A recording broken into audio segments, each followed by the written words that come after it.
BJP ರಾಜ್ಯಾಧ್ಯಕ್ಷರನ್ನಾಗಿ Vijendra ಅವರನ್ನು ನಾವು ಒಪ್ಪುವುದಿಲ್ಲ. ರಮೇಶ್ ಜಾರಕಿಹೊಳಿ ಹೇಳಿಕೆ.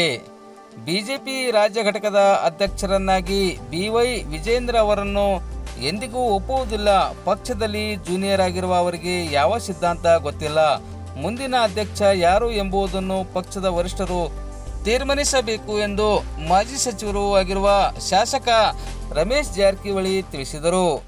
ಬೆಳಗಾವಿ ಜಿಲ್ಲೆಯ ಅಥಣಿ ಪಟ್ಟಣದಲ್ಲಿ ಸೋಮವಾರ ಸಂಜೆ 5 ಗಂಟೆ ಸುಮಾರಿಗೆ ನಡೆಸಿದ ಸುದ್ದಿಗೋಷ್ಠಿಯಲ್ಲಿ ಮಾತನಾಡಿದ ಅವರು, ಭಾರತೀಯ ಜನತಾ ಪಕ್ಷಕ್ಕೆ ಭ್ರಷ್ಟ ಎಂಬ ಲೇಬಲ್ ತಂದುಕೊಟ್ಟಿದ್ದೇ ವಿಜೇಂದ್ರ. ಅವರು ಅಧ್ಯಕ್ಷರಾಗಿದ್ದಕ್ಕೆ ನನ್ನ ವಿರೋಧವಿದೆ. ನಾನು BS ಯಡಿಯೂರಪ್ಪ ಅವರನ್ನು ಎಂದಿಗೂ ವಿರೋಧಿಸುವುದಿಲ್ಲ. ಅವರು ಪಕ್ಷದ ಪ್ರಶ್ನಾತೀತ ನಾಯಕ. ಆದರೆ ವಿಜೇಂದ್ರ ನಮ್ಮ ಪಕ್ಷದ ನಾಯಕನಲ್ಲ.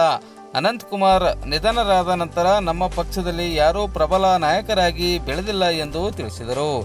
ಬಿಜೆಪಿ ನಾಯಕರೊಂದಿಗೆ RSSನವರು ಸಭೆ ನಡೆಸಿದ ವಿಚಾರಕ್ಕೆ ಪ್ರತಿಕ್ರಿಯಿಸಿದ ಅವರು, ಸಭೆಯಲ್ಲಿ ಏನು ಚರ್ಚಿಸಲಾಯಿತು, ಮುಖಂಡರು ಯಾರನ್ನು ಬೈದರು ಎಂದು ಹೇಳಲು ಬರುವುದಿಲ್ಲ. ಆದರೆ ಬಿಜೆಪಿ ಆಡಳಿತವನ್ನು ಒಬ್ಬರ ಕೈಯಲ್ಲಿ ಕೊಡುವುದು ಬೇಡ ಎಂದಿದ್ದೇವೆ ಎಂದು ತಿಳಿಸಿದರು.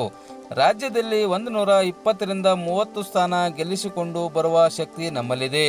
15ರಿಂದ 20 ಜನರಿಗೆ ಸಾಮೂಹಿಕವಾಗಿ ನಾಯಕತ್ವ ಕೊಡಿ.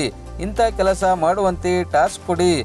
ಅದರಲ್ಲಿ ವಿಫಲವಾದಲ್ಲಿ ಪಕ್ಷದಿಂದ ಹೊರಗೆ ಹಾಕಿ ಎಂದು ಹೇಳಿದ್ದೇವೆ. ಯಡಿಯೂರಪ್ಪ ಅವರಿಗೆ ವಯಸ್ಸಾಗಿದ್ದು ವಿಶ್ರಾಂತಿ ಅಗತ್ಯವಿದೆ. ಸಲಹೆ ಬೇಕಾದರೆ ಅವರ ಮನೆಗೆ ಹೋಗುತ್ತೇವೆ ಎಂದು ರಮೇಶ್ ಜಾರಕಿಹೊಳಿ ತಿಳಿಸಿದರು. ಈ ಸಂದರ್ಭದಲ್ಲಿ ಬಿಜೆಪಿ ಪಕ್ಷದ ಸ್ಥಳೀಯ ಘಟಕದ ಪ್ರಮುಖರು, ಪದಾಧಿಕಾರಿಗಳು ಉಪಸ್ಥಿತರಿದ್ದರು.